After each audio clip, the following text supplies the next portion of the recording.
Welcome, everybody, to Edge of the Rabbit Hole here on Connecting the Universe. I'm author and researcher Mike Ricksecker. With me, as always, my co-hostess, Victoria Monday, and down in the chat room, Alina, moderating the chat. We have a fantastic episode coming up for you tonight. We have Dr. Rita Louise with us. Dr. Rita Louise is the founder of the Institute of Applied Energetics and former host of the Just Energy Radio. She is the author of the books, The Dysfunctional Dance of the Empath and Narcissist. We might get to that one as well. Stepping Out of Eden, E.T. Chronicles, What Myth and Legend Have to Say About Human Origin, Avoiding the Cosmic 2x4, Dark Angels, An Insider's Guide to Ghosts. Rita, you have a lot of books here. No, I totally get it. I've got several minded people just read them off. But Dr. Rita has appeared on film, radio, television, and has spoken at conferences around the world covering topics such as health and healing, relationships, ghosts, intuition, ancient mysteries, and the paranormal. And also, one of my favorite shows on Gaia TV, Ancient Civilizations. So we might talk about that a little bit as well. Okay. So, Dr. Rita, thank you for joining us tonight. Happy to have you here. Thanks for having me. I don't know why we have not connected so much further back in the past that it was like, that's weird. Right. Good now. Yeah, here we go. We're finally connecting. I know. And I mentioned to you earlier, there was a conference years ago in Jefferson, Texas, that I know we met. And that's probably where, we originally connected on Facebook and all of that sort of thing. But yeah, and that was, well, we won't say how long ago it was. It was eons ago. And here we finally are. So this is wonderful. We're finally getting a chance to chat. So we do want to talk about, I see some people are already down in the chat. There's Alina. Diane Hilbert, our Haunted Road Media Fairy Queen, is on this evening. So great to see you, Diane. So here is the new book, your latest. Bring this up here. Dang, it was me all along. Cultivate happiness through mindful awareness. So we're going to be talking about the pursuit of happiness this evening, which is to me a very fantastic topic because at least for me, I think a lot of it comes down to mindset and perspective. I honestly have not read the book yet, but Rita, tell us about this book and what you've put in here. So I think I'll start with the origin of the book, since you mentioned my last book, or the book before this, which was The Dysfunctional Dance of the Empath and Narcissist. And I wrote the book because I was researching my own not healthy relationships. And by the time I was done, I thought I had discovered all the secrets to bad relationship styles and had healed myself and would never get involved in another toxic situation. Oh my God. Yeah, I didn't learn everything. Yeah, isn't that always the case? So another relationship goes by and I find myself back in this same situation, except this time it shifted. I knew what red flags were. I knew all of this stuff. And so when it really came down to it, what was the common denominator in all of this? Me. And at the time, really all I wanted in life was to be happy because I was miserable and wasn't really sure if that was something that you could pursue, if that was something that you could create in your life and actually have.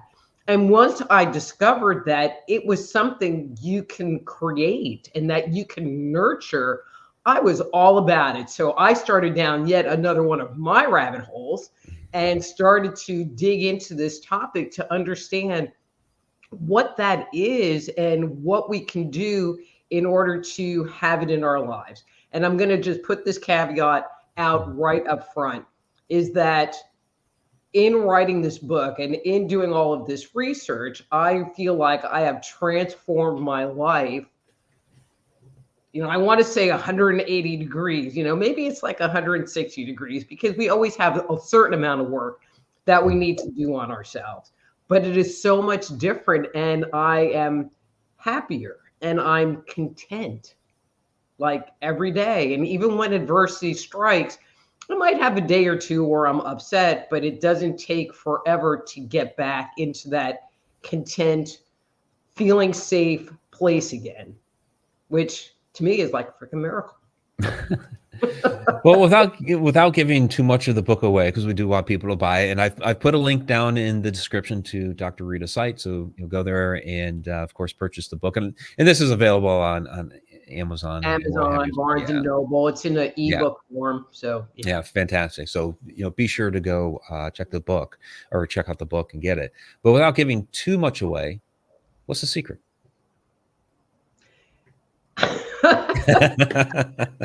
Well, it's going to sound like, okay, yeah. It's about paying attention to what's going on the inside. There are so many of us that walk around and live on autopilot, and we just assume this is who we are. Something happens, we have an emotional reaction to it, and then we get caught up in our own cycles of worry and anxiety and our own programming, and we don't really know what to do to escape it. And so the secret is to stop and slow it down and get in the present moment so that you can look at what's going on and perhaps make different choices, make healthier choice, take the time to reflect on what's going on and do what's going to make you happy, not necessarily the other person, but you happy. And it sounds like, okay, yeah, right. She's just saying, yeah, right. And and I have to tell you, the whole process was super simple, super simple. And I'm sure, there'll be nasty letters on this one, but I kind of liken it to dieting. Dieting is simple. You don't eat. That's dieting, and you can choose to eat or choose not to eat. And you can choose to slow down and become more aware of what's going on inside or not. And so the more time you spend being aware of what's going on inside, the more you move through this process. Yeah, and I like a lot of that because yeah, when you're, at least for me in my experiences, I think a lot of, and correct me if I'm wrong, I think a lot of this comes from the wisdom you gain over the years of making mistakes. But I know in my past relationships, I did a lot to try to appease the other person, other person, thinking that that would eventually bring me happiness. And there was still all that turmoil anyway, even though I was trying to, put all of that, effort into it. Is that basically, what you're talking about here? So the entire book, except for one chapter section, just talks about you and what's going on with you. But we can't live on the top of the mountain by ourselves. And eventually we're going to have to interact with other people and have relationships with them, whether they're romantic or not. And so it gives tools to identify when your energy is shifting. So kind of in a nutshell, and I'm hoping the listeners can understand this. When we're in a high vibration, when we're in a feel-good vibration, our energy is high and we don't have negative thinking. And so we can be happy. And when our vibration drops, that's when the negative thoughts come in.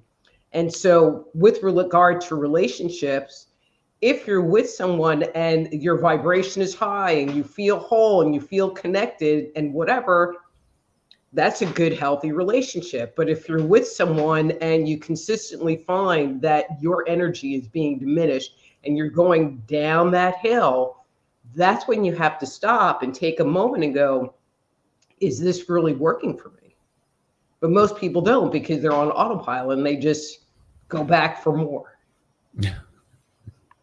Well, do you think people are on autopilot, or so many of them seem to be, they're afraid to be alone? Because I have friends in very dysfunctional relationships, but at least I have a husband. It's like, oh my God, is it worth it? I mean, sadly, I see that a lot, especially in women. They don't want to be alone. they are not able to financially support themselves, or at least support themselves in the lifestyle they'd like to be, they are accustomed. There might be children involved that keep them emotionally trapped. Okay. But and if you take it down, and I know this is going to be hard to hear, there's always a choice. You can choose to stay and be miserable, or you can choose to move on. And sometimes the choice you have to make is a really hard choice, and you're white knuckling the chair kind of thing in making that choice. Yep, exactly. Yeah, that's a tough one. And I can even attest for the men, that is true too. Sometimes you stay in a very, very toxic relationship just for, some of the, if there's children involved, or sometimes you're comfortably miserable, you stay in a situation like that. And I did for many years. So I completely understand that perspective. So I guess in this work, are you, offering advice on how, get out of that situation, or is it like a mindset to, kind of improve where you are mentally, or how does this break down? It's definitely more a mindset to make you whole. The relationship part is just kind of the end note of the whole thing, because if you're whole, then you can enter in any relationship and be like, either I want to be here or not. And you're honoring yourself and you're honoring your choices. Usually if we make a tough decision, but we're honoring ourselves, it might hurt and we might be weepy on the far end, but in time, we always recognize that we made the right decision. Yeah. A hard one. Yeah, no, it certainly can be. So the Dysfunctional Dance of the Empath and Narcissist book was much more relationship focused, where the dang, it was me all along is about having a relationship with yourself. Yeah, let me ask you about the previous book, because narcissist seems to be a term that has been getting thrown around a lot lately. And so it's kind of been almost a trigger word for me lately, because I spent a long time of my life, I grew up as I was a very quiet child, very shy, that sort of thing. I didn't have a lot of self-esteem or confidence, everything that I've done. If you knew me way back then, you'd be very surprised as to the things that I'm doing now. And it's like over time, I built up that confidence, and I was told, growing up or as a younger adult, hey, you need more confidence, you need more self-esteem. Okay. Finally have that, and now it's like, okay, now I'm a confident person with self-esteem, and now like the narcissist word will get thrown out there. I'm like, really? Seriously? How so I guess that's because it's a word that a lot of people use, and we're broadcasting part of this on YouTube. I know there's a ton of videos out there right now on YouTube about narcissism, etc. So where is that line drawn between somebody who is can finally become confident in themselves, and somebody who is a narcissist and totally full of themselves? And there is a pretty fine line, or can be a pretty fine line. People that are narcissists are very ego driven, and they're very self driven. And the way that you can really tell the difference between a true narcissist and someone who's confident is that the person who's confident can take a step back and go, oh, okay, and have empathy. Narcissists don't have empathy, and the empathy they do have is for themselves. Okay. Yeah, that makes a lot of sense. And so people that might not, and I'm just going to use you as an example, but just as an Go example. ahead. So people that don't necessarily know you might see that confidence and you having boundaries, because people that are narcissists don't like people that have boundaries. They want people pleasers. They want people that are going to bend over and do what they want, but when we're healthy and we're self-assured and we have boundaries, then we can say no.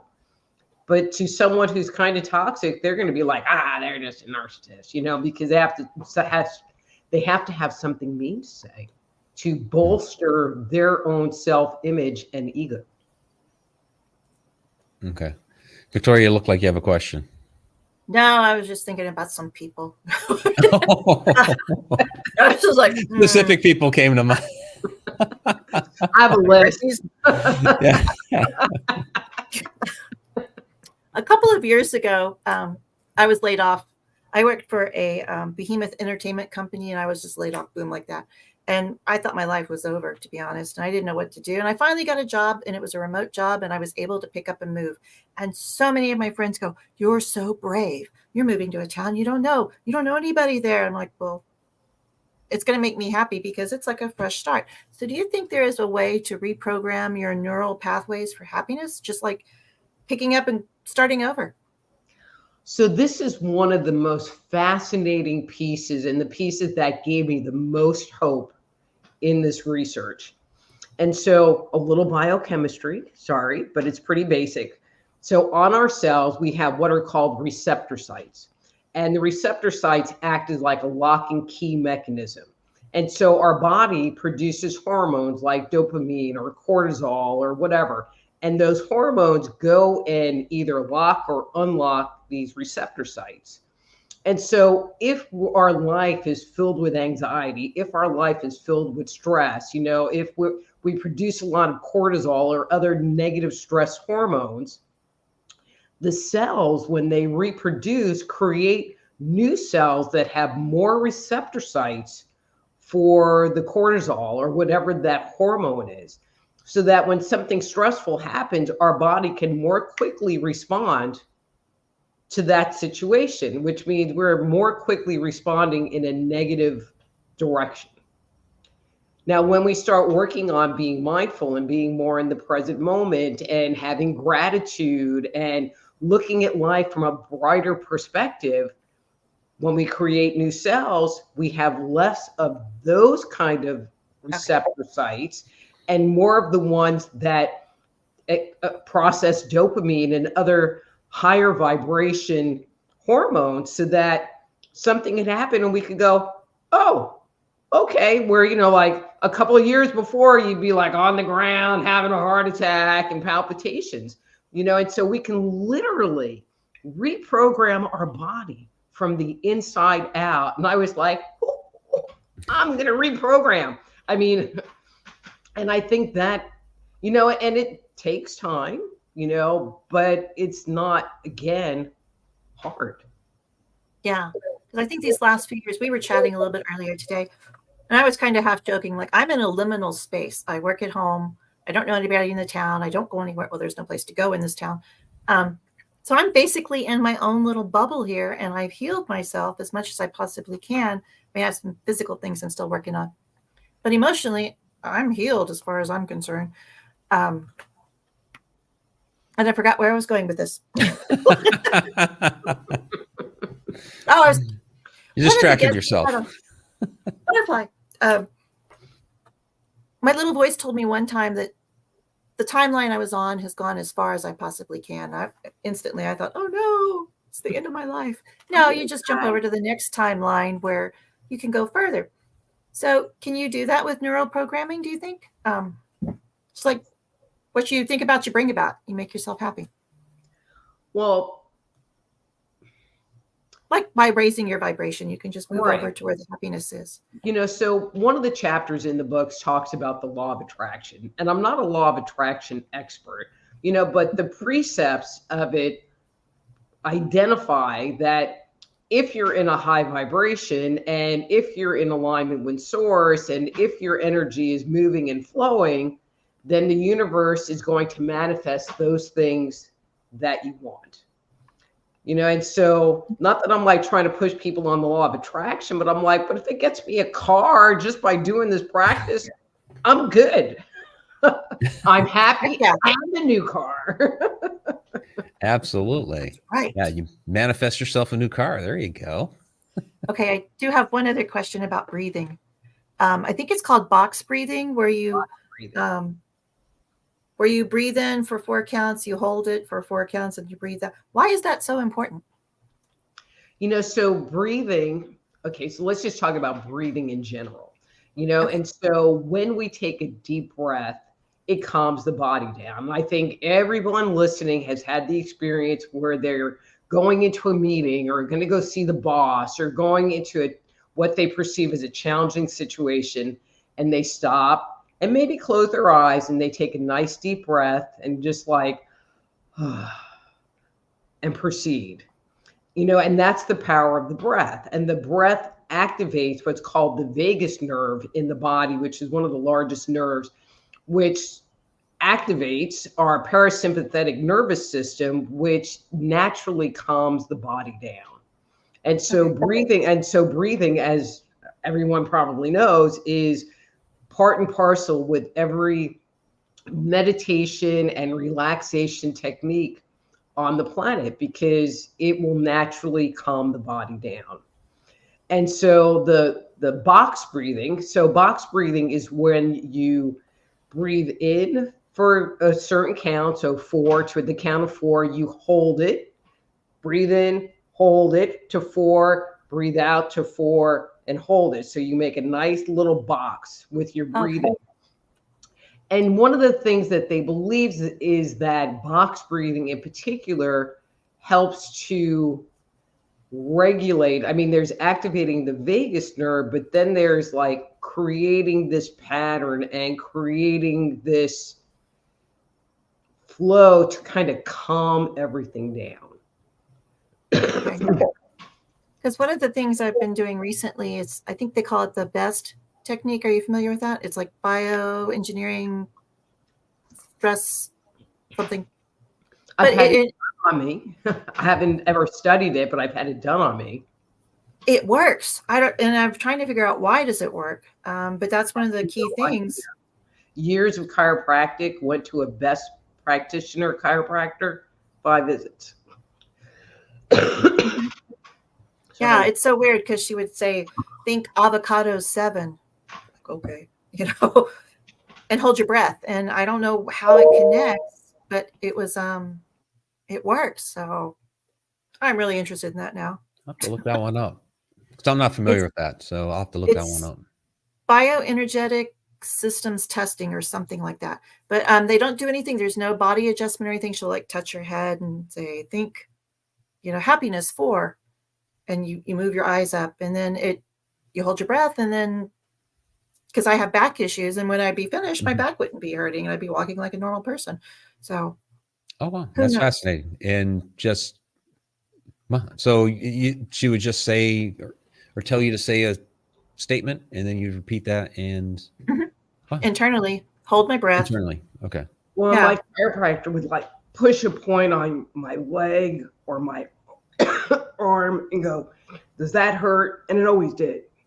Yeah. And then have you do that, and then it wouldn't hurt anymore. Yeah, and it's not like a hard press. She'll just like, how's that? Like, oh my God, how do you know? It's my arm right there. But I have to look into that. I've had some back issues lately. I might have to look into that. I can give you the lady's number. She can even do it over the line or over the internet. So, but first of all, I got to tell you, I love your introduction or your dedication. Rita dedicated the book to herself, because why the hell not? Oh, wow. I love that. When you were talking about Mystery Date, because that is a game I played when I was a youngster back in the olden days, the bum, that was always my dream guy, and I didn't realize it until yesterday. Oh my God, that's what my husband looked like with the baggy shirt. So thanks, Rita. Thanks for that. Well, I mean, I just always figured I would end up with him, and and then my reflection in the book, it's like, wait, maybe I did. Well,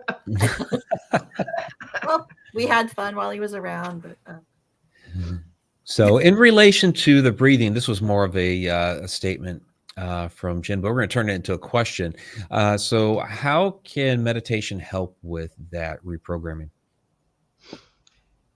Okay, so one of the things that I talk about in the book, and this was a pivotal piece for me, breathing is part of it, or a method, I'm going to say it's a method, was the 17-second rule. And the 17-second rule was put forward by Esther Hicks, who channels Abraham. And so there's the 5-second rule, something piece of food falls on the floor and you got 5 seconds to pick it back up, 5-second rule. So the 17-second rule suggests that after 17 seconds, a thought will start to solidify in your brain. And then another 17 seconds and it gets stronger and there's more momentum behind it. And then it doesn't take that much time. And this one thought that you might have, negative thought that you might have, might stream off into this thought over here and this thought. And it can become this whole cascade of negative thinking, taking you to what I call I used to go to my rabbit hole, which is usually a pretty deep, dark place, which is when I saw the name of the show, I'm like, it fits in with this book so much because I talk about the rabbit hole. Yeah. And, but if you catch it within the first 17 seconds, you have the best opportunity of shifting the thought and breaking the momentum. Obviously, any point in time where you're like, wow, I'm in like negative thinking is great, but the sooner you can do it, the better. And so here's where the meditation part comes in, or the breathing part comes in. So Esther Hicks suggests that you think about something good. You think about your pet, you think about a loved one. And it never worked for me, because I would think about my dog, except my dog died. Then I would think about my husband, but my husband was dead, so it started out like happy and then turned into, but they're dead. So that wasn't working. And I found that by doing something, by breathing, by meditating, it gave me something to focus on, because really that's the key, giving yourself something to focus on. Because what meditation, I'm so sorry. It's okay. What meditation is the ability to focus the mind on one thing. You're focused on your breathing. You're focused on keeping your mind clear. You're focused on the flame of a candle. You're focused on the imagery that someone's giving you. But that's the goal of meditation, is that focus, and not to be thinking about what you're cooking for dinner while you're meditating, and not to be thinking about your stupid boyfriend while you're meditating. But you can do anything. You can breathe. You can do tapping. You can clean your house. You can go to the gym. You can rake the yard. You can pet your dog. Anything that's going to give you that focus will shift the thought. And you just have to practice it. I mean, that's the whole thing. Is I joke around because there are a lot of people that have all of these tools, myself included. I mean, I graduated from the Berkeley Psychic Institute. I have all of these tools, but I would only pull them out when I was deep in my rabbit hole or there was something really bad going on, versus spending the couple of seconds every day checking in on my thoughts, maybe spending a moment breathing, tapping or whatever that is, and just being mindfully aware of what's going on inside of me on a regular basis, versus reaching into the junk drawer and hoping one of those tools are going to work when I'm in a bad place. Can you explain a little bit about the tapping? Because I have found myself doing that unconsciously or subconsciously. And then I realized, well, when am I doing this? I don't know. Okay, so I'm not a tapping expert, but I like it because it gives you something to do, and so, but the basis of tapping is that you are activating meridians in the body. And so by tapping, excuse me? Is it like acupuncture? Kind of? Without a needle, yes. Okay. And you're actually tapping on 9 of the 12 different meridians. And so you're also, energizing yourself at the same time. Okay. And it gives you something to do. Instead of this, Yeah. Well, I mean, I love breathing and, but breathing is helpful. What I have found is that, so one of the first tapping point when you do tapping is what's called on the karate chop point, and it's right here.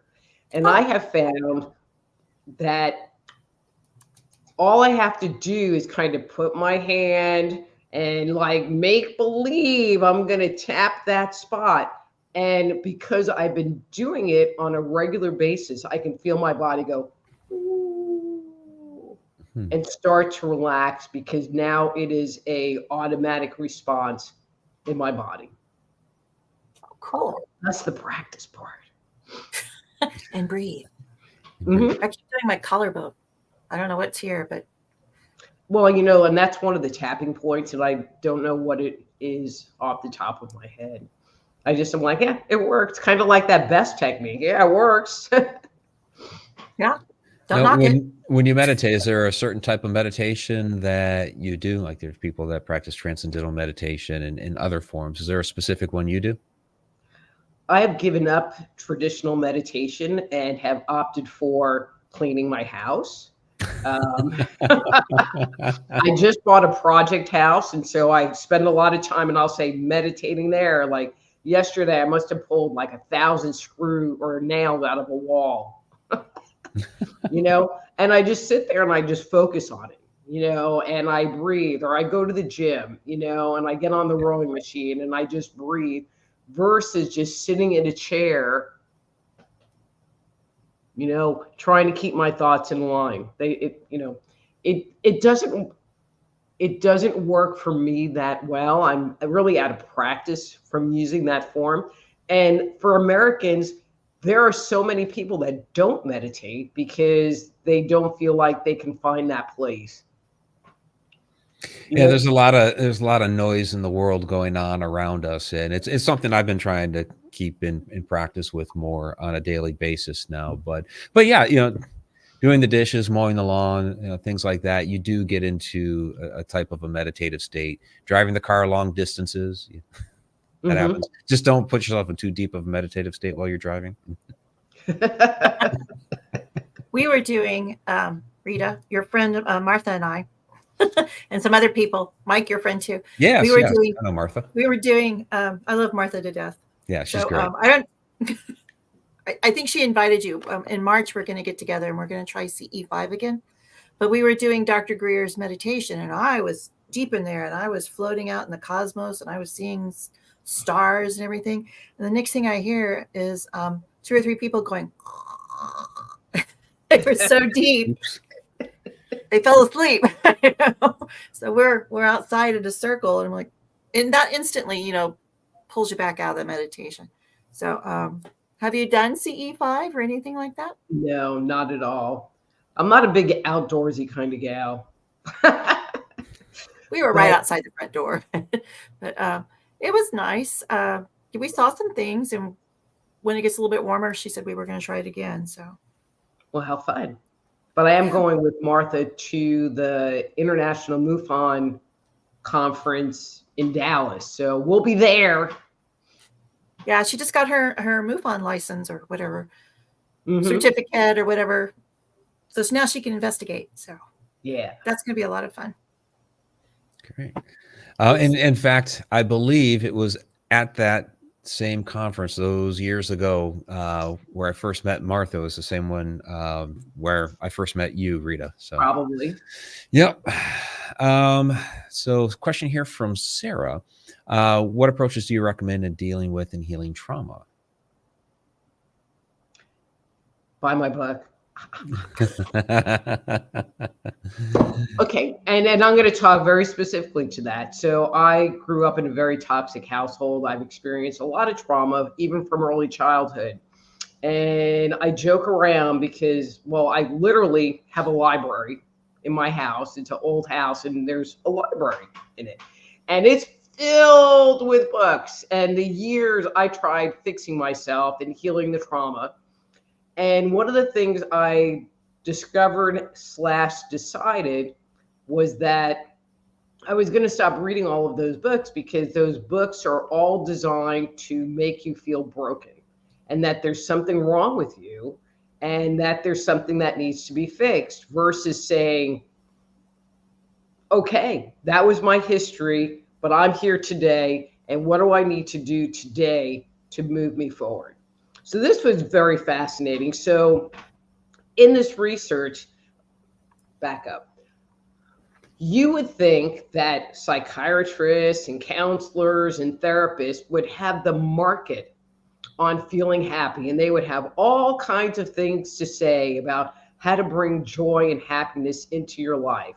When you look at the scientific literature, it is crickets. There's nothing.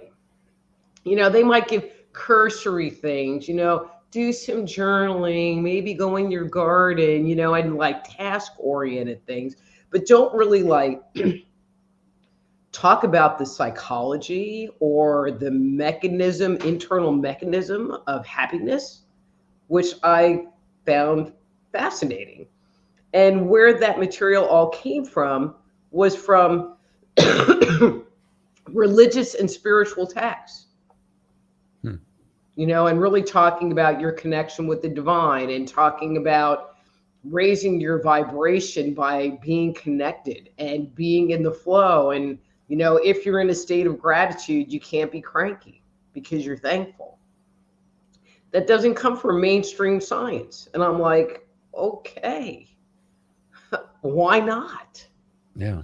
And so whoever that person was, decide that today is the first day of the rest of your life and focus on you. Don't focus on your trauma. Focus on you and what you need to do to be happy. Fantastic. And there it is again.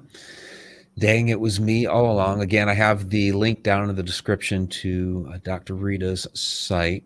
Now, I do want to bring up here, because we are getting deeper into the show here.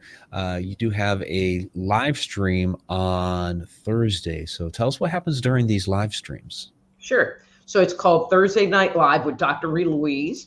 And in the first 15 minutes, I pick a topic that I'll talk about. So last week was meditation, except I didn't turn the mute button off. So it was 15 minutes of me. So this week is going to be 15 minutes of meditation. And you ever know, like, that was your secret lip reading lesson. That's right. Well, there was someone in the chat room apparently that was like trying to tell people what I was saying. But have you ever noticed that, like, when the mute's on, it's like your best show and you're like, you have the best energy and you're like, yeah. Oh, oops. Yeah. So anyway, so it's about 15 minutes. And then, so it streams on Facebook, YouTube, and then Rumble. And so if you're on Facebook or YouTube, you can actually go into the chat and ask questions, get little mini readings on air, and kind of hang out and have a good time. And the only thing is I don't talk about dead people, so if you ask about dead people, I'll make a joke at you and move on. So what kind of readings are we getting here about our lives, or so people ask questions, like, I'm looking at getting this new job, or I interviewed for this job, what are you noticing? Or okay. Yeah. I'm having a relationship issue, or, I want to do this, but I'm feeling stuck, so pretty much anything, just not just dead people. Okay, just not dead people. And what time was that again? 7 p.m. Central. 7 p.m. Central. Great. So Thursday nights. Wonderful. Wonderful. Yeah, you do have a lot of different things going on. I wanted to touch on this also, that you've also been featured on Ancient Civilizations on Gaia TV. So, and this is always a fascinating topic for me. I am absolutely a fan of this show. So everyone, I do have a link down to Gaia TV down in the chat. So be sure to check out Ancient Civilizations. So your work covers a wide breadth of different topics. So tell us about your interest in the ancient world. So I've had two loves in my life career-wise. So when I was really little, I wanted to be an archaeologist. And then I got turned on to psychic stuff with the amazing Kreskin and I learned, because in 8th grade, we had to write a paper about our career, our dream career. And so my paper was archaeology is what I dig. Nice. Good play on But words. what I learned in my research was that you had to have a PhD to really do anything. Mhm. So I was like, well, I don't know about that, you know. But then I found psychic stuff and I like, you know, followed that along. But then in 2012, and it was interesting because the whole Mayan calendar thing really just spurred this interest. And it was like a History Channel show that was talking about the Mayan prophecy. And then they made this inadvertent comment about, well, you know, in Hinduism, they have the same thing. So I watched the show over to see if they like flushed out the Hindu concept, which they did not. So I was like, so do I need to call bull? So then I went to this whole thing about 2012, like studying that and got into the whole Hindu thing, which brought up a story that was similar to the Noah story that came out of Hinduism. And I was like, huh. And that started me down this giant rabbit hole of looking at myth and looking at legend and looking at, you know, my second book, Stepping Out of Eden, about parallels in human development and culture. And so, you know, so there's always been this interest. I mean, I have a minor in art history where my focus was, you know, on ancient cultures, you know, so the older the better. Yeah. Mine was the Renaissance. The Renaissance was very cool. Oh, Renaissance is definitely very cool. Preaching to the choir. So Yeah. When I went to a museum, I mean, years ago when I was in the middle of all of this study, and they had all these like dioramas, is that what they're called? Like, you know, little figures, and they got outfits on and stuff around them, and they have different cultures. And I'm there with a date, and I'm like, oh, well, you know, like New Zealand, blah, blah, blah, blah, blah. And you see this over here, and blah, blah, blah. I had people following us around through the You became the tour guide. Tour guide, yeah. Nice. Do you want to recognize here? We have a $10 super chat from Tom McNicholas, super chat superstar. Tom, he says, "Love." Blue? Yeah, maybe the backlight from the computer screen. Yeah, as you get closer to the computer screen. Yeah. That's why I don't lean in to read. Yeah. Okay. Now you need to get like a little light or something to shine on you to kind of eliminate that a little bit. Well, I thought with Rita here, just be eliminated. That's right.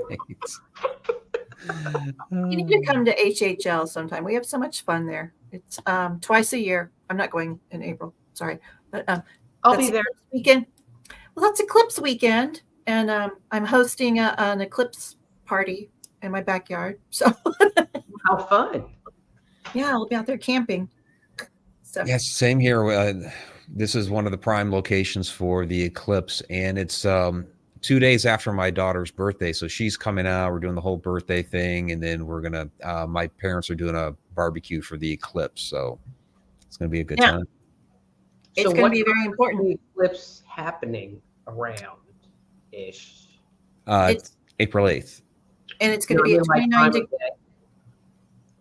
Here, yeah, it starts about 10. I'm in Path of Totality, so it starts at 10 a.m. and it's going to be like for 3 or 4 minutes here, like around 1. It's going to be completely dark. But it's like going to be at 29 degrees Aries. And whenever anything is at a 29 degree part in astrology, that's something big. So something big is going to happen. And it's going into Taurus. So. Big. It better be a good big stuff happening on the planet. Could be, you know, what do you call those things? Earthquakes? We don't have them here. Yeah. Let's not have that happen.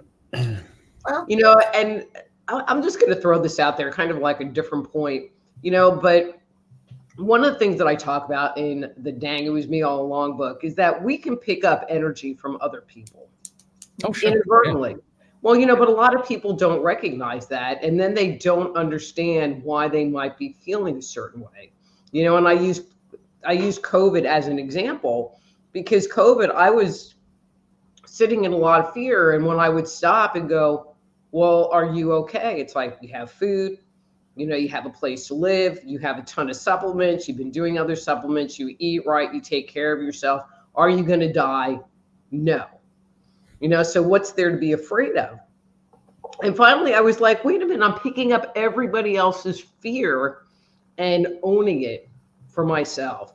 And there's just so much going on the planet right now that I think people need to take that step back and go, is what's going on really me? Or is the weirdness I'm feeling because I'm responding to what's going on the planet? Yeah, I know that a lot of people that have just disconnected themselves from the media because there's so much sensationalism and fear mongering, this sort of thing in the media, that they found it was just dragging them down. So they completely disconnected from that. So they have no idea what's going on in the world, but they're happier for it. That's me. I only read the BBC. But even if you're not watching it, you still are affected because, there's something called the law of resonance. And so if things are vibrating, you're going to be affected by that vibration, and you can choose to be in harmony with it or not. And so if there's like bad mojo vibration going on and you go into resonance with it, you're going to feel bad, even if you don't have the TV on. But that's good that you recognize it and you can start, breathing and controlling and just redoing it, doing it your way. So then you'll affect somebody else and make their day better. That's like right. Snow White. Okay. Yay. Yeah. There you go. And they have that cascading effect. Nice. So everyone get a cat. Another question here from Sarah. Can hypnotic regression and suggestion be helpful in recognizing and establishing positive patterns?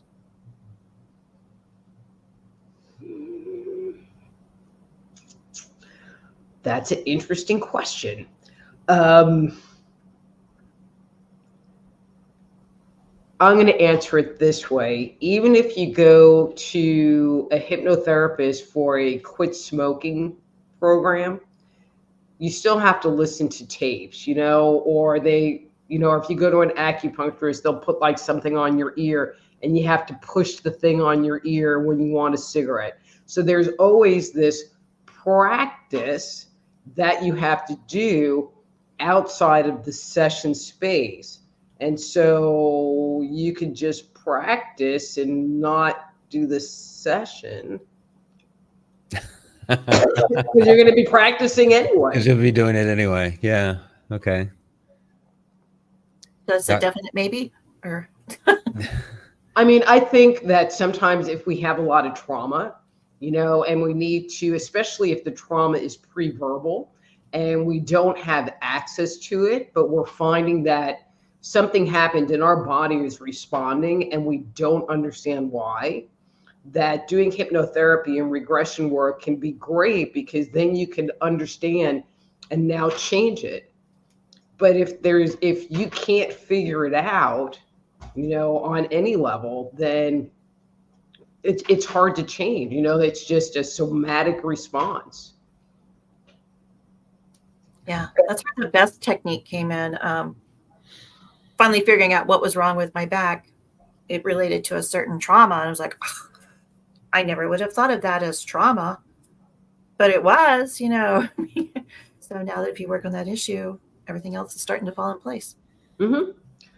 Well, and a lot of people don't recognize what their trauma is. And, for some little kid, they might have wanted that red bike for Christmas, but didn't get it, or their friend moved away, or a parent died. A parent died is recognized as trauma, but a friend moved away or somebody said something hurtful that from an adult perspective is like, get over it.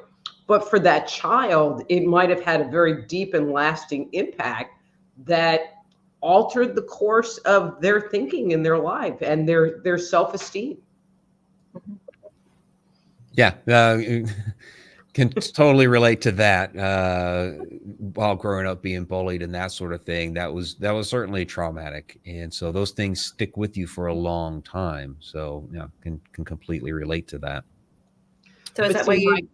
I'm just going to share this. So I was super shy growing up. If people look at me and they're like, "You shy?" It's like, we can't get you to shut up, and it's like. Right.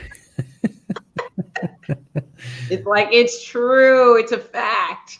Yep. No, I can totally relate. Yeah, I was super, super shy as a kid. And so, yeah, it's like night and day between now and back then. But yeah, it took a number of years. I don't know how, your journey worked out, but it took me a long time to get there.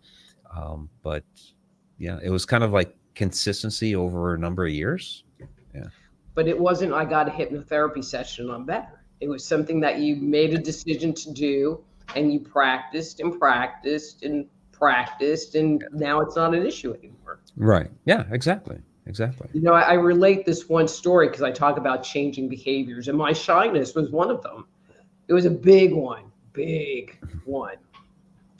And so I had decided I didn't want to be shy anymore. And so my first task, and this sounds so bad, was I used to walk to work. So I had just moved to California, and I worked like half a mile away, and I didn't have a car. So I just walked to work. And I passed a 7-Eleven, and I would walk in and get a soda.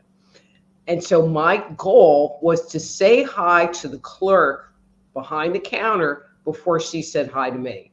Okay. And I would stop outside and breathe, and then go in and say hi in a very squeaky voice, and then like rush down the aisle and have like a freaking panic attack.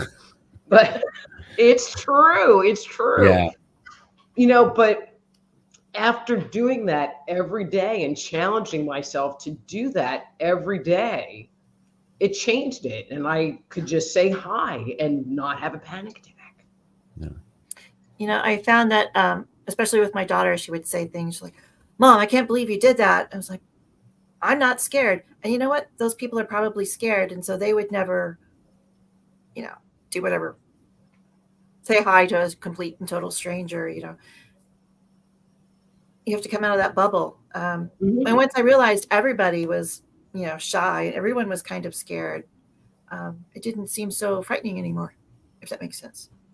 But when you sit there and you challenge yourself to work through something like shyness or whatever, then when you have to make another choice, it becomes easier, another hard choice. Especially in the relationship area, it's like I can choose to be miserable, I can choose to be happy. And it's like, maybe I'd rather choose to be happy. And if you've already gone down that road of having to make those choices that seem life-threatening, not that it makes the choice easier, but it kind of makes it easier-ish in a different kind of way. Yeah. You have more balls. Yeah. You're able to take that step. Yeah. Yeah. It's much easier when you're a Texan. That's all. But I'm from New York, so. Well, you live here now. Now. I've lived here for quite a while. Okay. We'll let you in. Okay. I can't tell you what my excuse is. I mean, I was growing up in Massachusetts at the time, so it was a thing, I guess. No, I was so bad that as a younger adult, I was like so scared to like get on the phone with somebody. Like, okay, there's a problem with the phone bill, and I knew I was going to be asked like a series of questions on the phone, because this happened, it already happened, several times beforehand, that I'd get asked a question, I would totally lock up, have no idea how to respond, and the person on the other phone is like, "Hello, are you still there?" So I started writing out like the conversation, the different directions it could go before I would get on the phone and make the call. It was insane. Okay, that is pretty bad. I'm glad you're past that. Yeah. So in any case, no, I completely understand that kind of. It's almost like it's like a mental lock. Try to break out of. Yeah. Well, from a more scientific point of view, we have three traditional stress response reactions. We can fight, we can beat somebody up, we can flight, which means we run away, or the third one is freeze. And freezing is like the whole deer in the headlight scenario, So for the people pleaser, codependent, fawner personality, you ask them, what do you want for dinner? And it's the deer in the headlight thing, because it's like, whatever you want's fine, dear. But it's the freeze response. And then if you sit there and you try to think like, well, what could we have for dinner? There's nothing. I mean, it's like your whole brain goes completely blank. Yeah. And then you feel really stupid. It's like, okay, food's good. Yeah. Right. Soup. So, and I'm just saying that. So if you find that you hit that energy, because when I communicate with people, there are some situations that I still hit that energy, and I just have to remind myself, okay, Rita, you're freezing. So stop and breathe and defrost. I don't know. So were you a frozen Rita? I had to ask. I'm sorry. Oh. You need a drum set or a little sound effect thing. Yeah.